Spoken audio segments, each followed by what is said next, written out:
Le titre de notre exhortation est « Faisons le bon choix maintenant et connaissons notre Dieu ».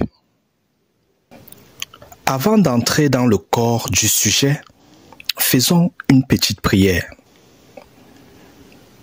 Prions.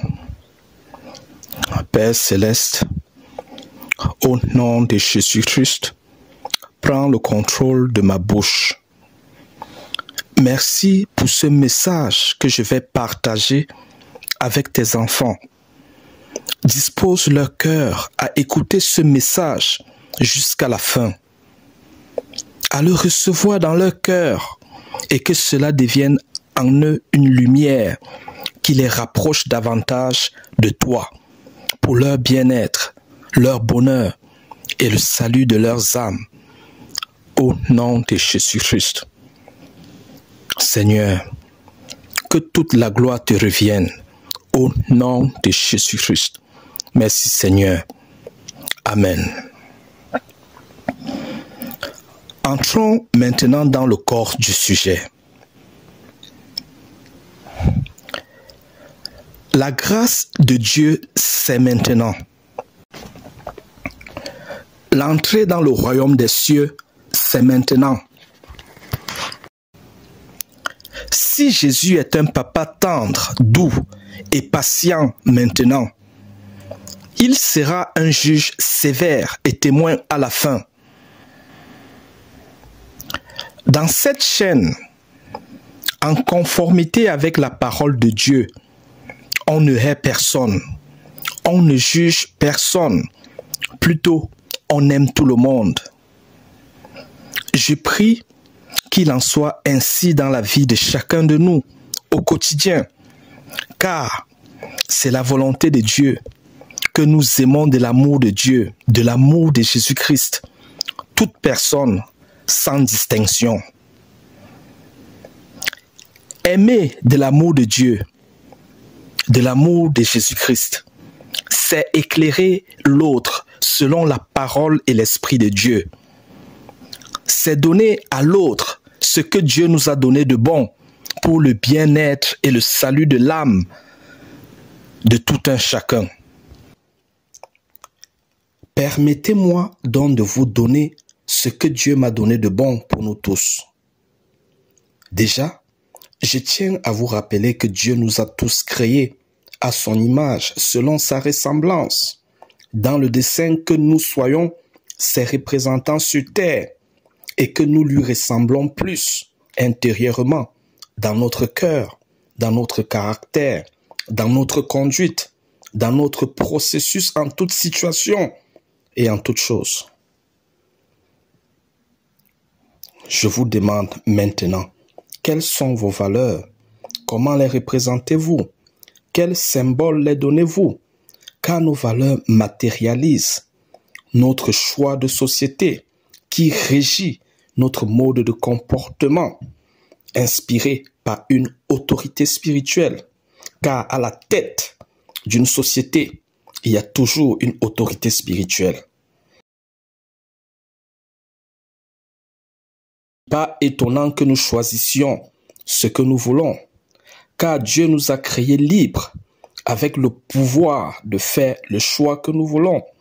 Cependant, Dieu nous demande de faire le bon choix, qui est de le connaître, de marcher avec lui et de l'aimer.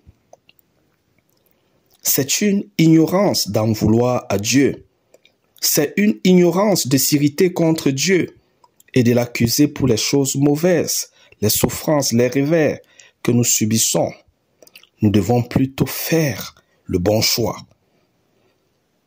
Car lorsqu'on fait le bon choix, celui de connaître Dieu, de marcher avec lui et de l'aimer, Dieu lui-même s'invite à nous par Jésus-Christ. Marche avec nous. Prends sur lui nos défis, nos fardeaux, nos tempêtes, nos souffrances et nous communique en échange sa paix dans notre cœur, la foi, l'espérance, l'assurance de victoire dans l'épreuve, la délivrance, l'assurance d'un avenir meilleur.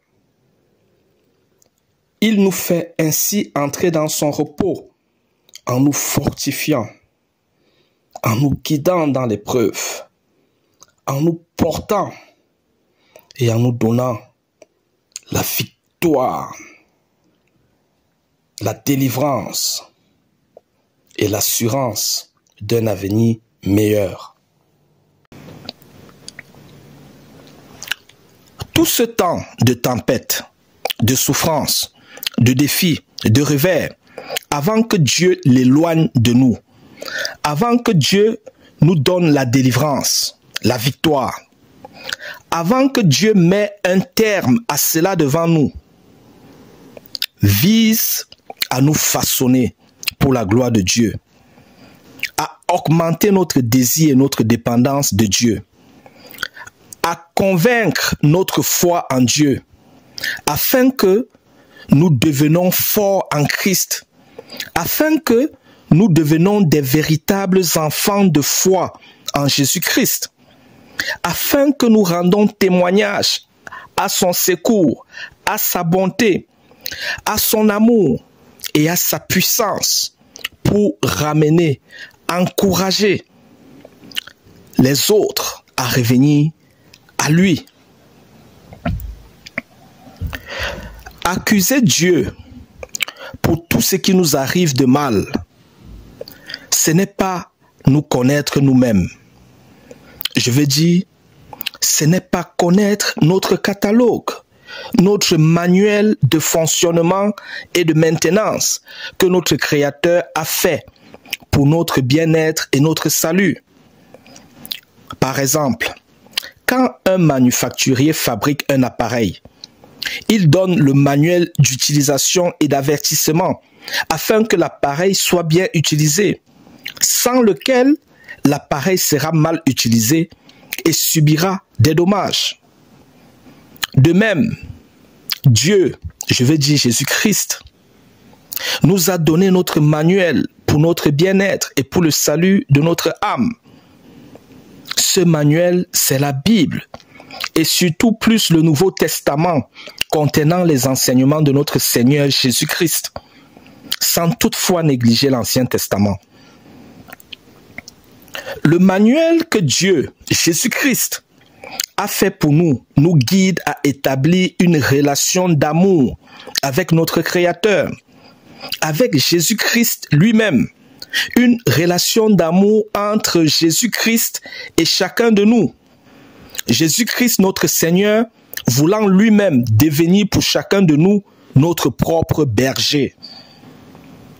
Ce manuel vise à nous donner la puissance par le Saint-Esprit pour nous transformer, nous guider, nous garder en Dieu et pour Dieu, et pour nous libérer de la puissance de Satan et des démons qui soumet le monde à toute espèce de méchanceté, d'injustice, de convoitise, d'égoïsme, d'actes odieux, comme nous le voyons sur la terre de nos jours. Notre manuel, je veux dire la Bible, a été fait par Dieu au travers des hommes, inspirés par son Saint-Esprit, en tenant compte des obstacles auxquels nous serons confrontés sur terre avec la présence de Satan et de ses démons. Car avant que Dieu ne crée l'homme sur la terre, Satan et les démons étaient déjà présents sur la terre. Le péché est venu sur la terre par Satan, qui, par haine pour Dieu et par jalousie pour l'homme, a séduit Ève et Adam pour qu'ils pêchent contre Dieu. Car Dieu, dans son cœur, avait fait de l'homme son héritage, son héritier. Et c'est ce que nous sommes encore aujourd'hui dans son cœur, par notre foi en Jésus-Christ. Oui, par haine envers Dieu et par jalousie envers les hommes, Satan et ses démons manipulent toute personne ignorante ou de mauvaise foi que nous sommes, afin que nous nous haïssons les uns des autres, nous nous détruisons les uns des autres, nous devenons une cause de malheur pour les autres, et que nous devenons comme eux, je vais dire comme Satan et les démons, destinés à la perdition éternelle, à la seconde mort, qui sera notre présence dans le feu de la géhenne. C'est la raison pour laquelle nous observons des guerres, des famines, des injustices partout dans le monde, à cause de l'influence des puissances du mal sur des personnes qui ne connaissent pas combien ils ont besoin de Jésus-Christ pour être délivrés de ces puissances de manipulation afin de mener une vie victorieuse de foi en Dieu par Jésus-Christ et sauver leur âme. Dieu nous demande de ne point juger. Ainsi, nous ne jugeons personne, car Dieu seul est juge. Cependant, Dieu veut que nous revenions à temps à lui avant qu'il ne soit trop tard, car sa grâce, c'est maintenant. L'entrée dans le royaume des cieux, c'est maintenant. Si Jésus-Christ est un papa tendre, doux et patient maintenant, il sera un juge sévère et témoin à la fin. Donc, mettons nos vies en ordre avec notre Créateur avant que la mort ne vienne. Rassurons-nous tout le temps et dès maintenant que nous nous sommes humiliés devant le Seigneur, que nous nous sommes repentis devant sa face, que nous avons fait la paix avec lui avant que la mort ne nous surprenne. Rassurons-nous que nous lui sommes agréables par notre conformité à la conduite de sa parole. Rassurons-nous que nous avons son Saint-Esprit et que son Saint-Esprit rend témoignage à notre esprit que nous lui appartenons, que nous lui sommes agréables.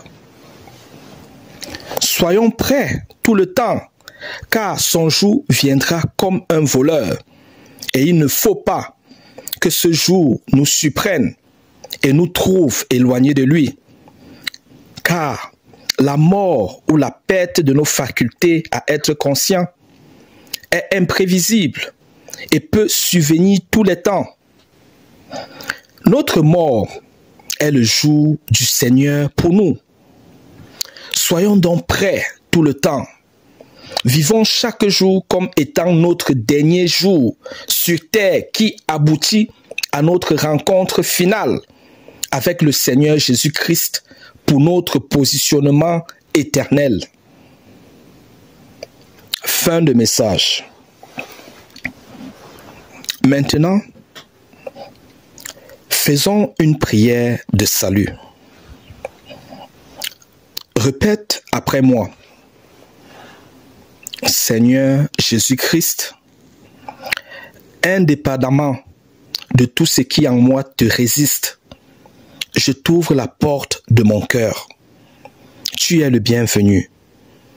Ma détresse et ma faiblesse se tournent vers toi.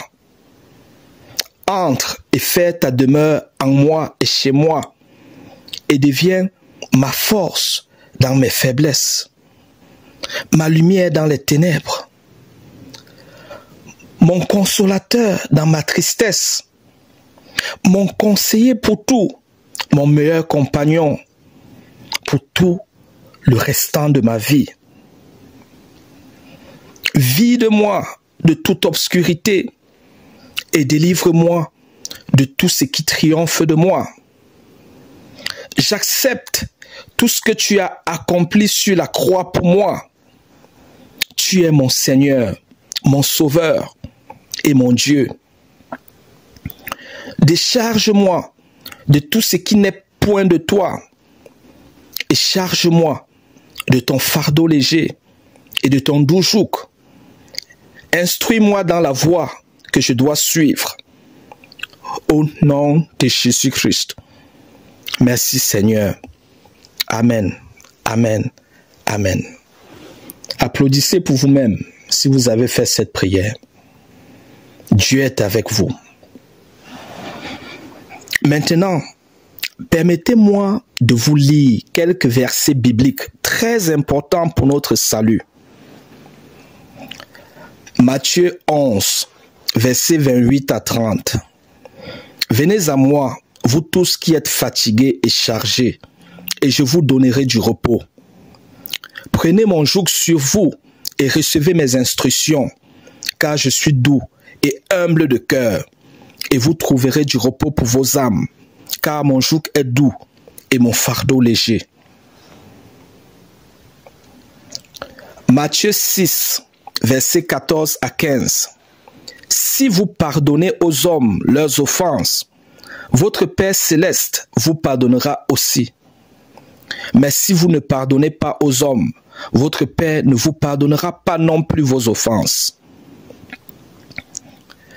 Matthieu 18, versets 21 à 22. Alors Pierre s'approcha de lui et dit, « Seigneur, combien de fois pardonnerai-je à mon frère lorsqu'il péchera contre moi? Sera-ce jusqu'à 7 fois? » Jésus lui dit, « Je ne te dis pas jusqu'à 7 fois, mais jusqu'à 70 fois 7 fois. » Luc 17, versets 3 à 4. Prenez garde à vous-même. Si ton frère a péché, reprends-le. Et s'il se repent, pardonne-lui. Et s'il a péché contre toi 7 fois dans un jour, et que 7 fois, il revient à toi disant, je me repens, tu lui pardonneras. Jacques 2, verset 13. Car le jugement est sans miséricorde pour qui n'a pas fait miséricorde. La miséricorde triomphe du jugement. Matthieu 7, verset 1 à 2. Ne jugez point, afin que vous ne soyez point jugés, car on vous jugera du jugement dont vous jugez, et l'on vous mesurera avec la mesure dont vous mesurez. Matthieu 25, versets 34 à 46. Alors le roi dira à ceux qui seront à sa droite, « Venez, vous qui êtes bénis de mon Père, prenez en possession le royaume qui vous a été préparé dès la fondation du monde. Car j'ai eu faim et vous m'avez donné à manger. J'ai eu soif et vous m'avez donné à boire. J'étais étranger et vous m'avez recueilli. J'étais nu et vous m'avez vêtu. J'étais malade et vous m'avez visité. J'étais en prison et vous êtes venus vers moi. » Les justes lui répondront, « Seigneur, quand avons-nous vu avoir faim et t'avons-nous donné à manger, avoir soif et t'avons-nous donné à boire? Quand avons-nous vu étranger et t'avons-nous recueilli, ou nu et t'avons-nous vêtu? Quand avons-nous vu malade ou en prison et sommes-nous allés vers toi? » Et le roi leur répondra, « Je vous le dis en vérité, toutes les fois que vous avez fait ces choses à l'un de ces plus petits de mes frères, c'est à moi que vous les avez faites. »